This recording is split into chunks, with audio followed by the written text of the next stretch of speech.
el siglo XVII se caracteriza en Europa por la progresiva decadencia de España y la lucha por la hegemonía.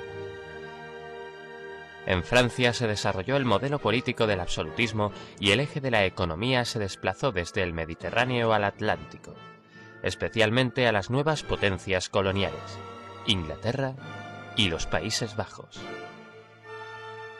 A lo largo de la centuria, los monarcas europeos intentaron imponer un nuevo sistema político, el absolutismo, caracterizado por la concentración del poder en manos del rey y su ejercicio ilimitado.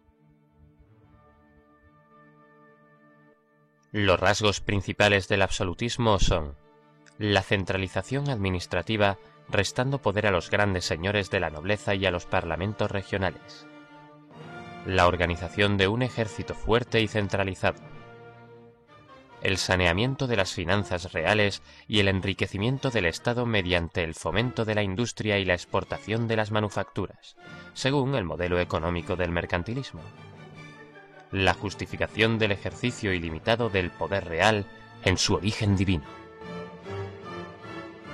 El absolutismo triunfó en Francia y especialmente con la figura de Luis XIV, a quien llamaban el Rey Sol, quien aspiraba a que Francia se convirtiera en la principal potencia europea frente a los Habsburgo de España y Austria. En Inglaterra fracasaron los intentos de implantación de la monarquía absoluta y acabó triunfando el modelo de monarquía parlamentaria, en la que el poder del rey se hallaba limitado por el Parlamento. En España, como ya se ha apuntado, el siglo XVII es el de la progresiva decadencia del gran imperio forjado en la centuria anterior. Es la época del barroco, el siglo de oro de la cultura, y paradójicamente, los últimos monarcas de la Casa de Austria tuvieron que afrontar la derrota militar y la pérdida de poder como potencia mundial. Felipe III sucedió a su padre Felipe II y reinó entre 1598 y 1621.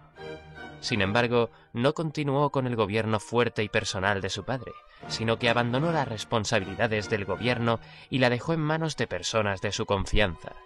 Se inauguraba así la época de los válidos. El principal válido o ministro del reinado de Felipe III fue el duque de Lerma, hombre de ambición desmedida que antepuso sus intereses particulares a los de la nación.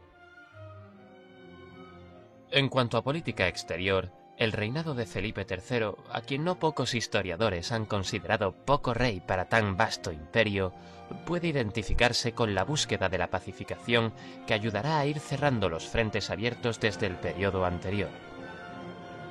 La consecución de la paz se inició con Francia.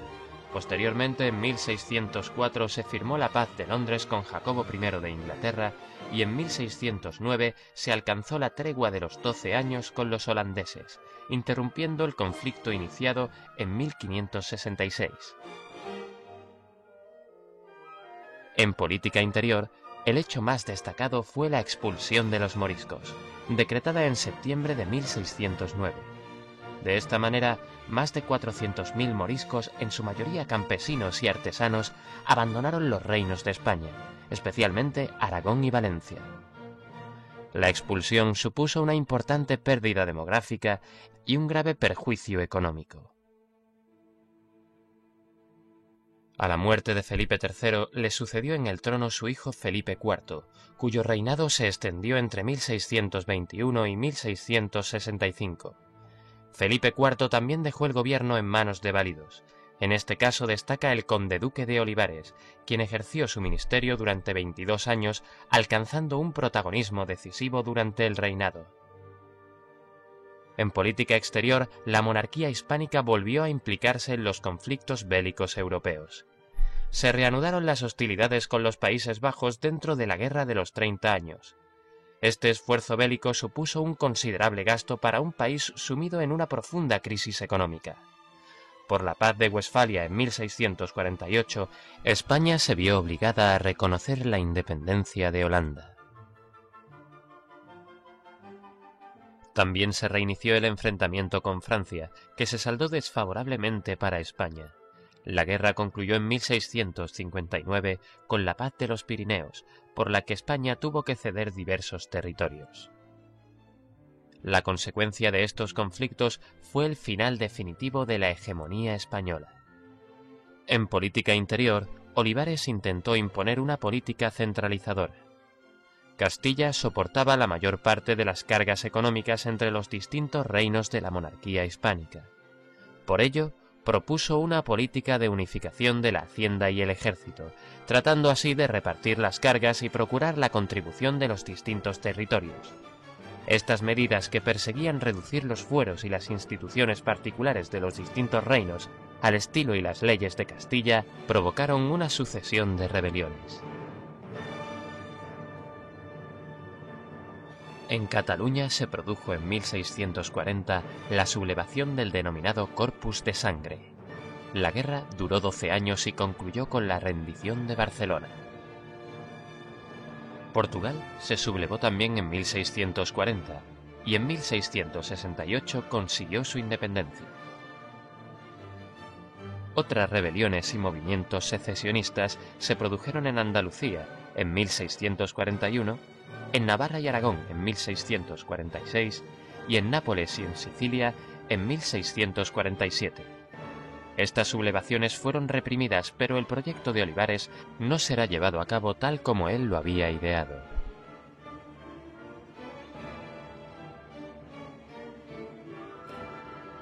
A la muerte de Felipe IV subió al trono su hijo Carlos II, quien heredó el trono cuando solo tenía 4 años de edad. Su reinado se extenderá entre 1665 y 1700. En su mayoría de edad, el rey sufrió repetidas crisis debidas a sus enfermedades físicas y mentales, por lo que quedó sucesivamente a merced de su madre, Mariana de Austria, y de su esposa María Luisa de Orleans. España se vio de nuevo envuelta en las guerras de Francia, primero como aliada frente a los Países Bajos, gracias a lo cual recuperó el Franco Condado. Más tarde, España se alió a los Países Bajos frente a Luis XIV, que salió victorioso, por lo que España perdió definitivamente el Franco Condado junto con algunas plazas flamencas en 1678. Tras el matrimonio de Carlos II con una princesa alemana, Mariana de Neoburgo, España volvió a entrar en guerra contra Francia en 1678. El ejército francés invadió Cataluña, pero por la paz de Ryswick en 1697, Luis XIV devolvió a España Cataluña, Flandes y Luxemburgo en un definitivo acercamiento a la monarquía hispánica. El reinado de Carlos II había resultado crítico. Nuevas guerras contra Francia, epidemias, hambrunas y deserciones en el ejército por falta de víveres. En lo positivo podemos observar un cierto repunte de la economía.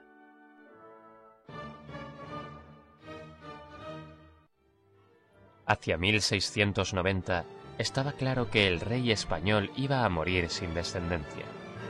Se formaban en Europa dos bandos en torno a los dos pretendientes al trono, Carlos de Austria y Felipe de Borbón.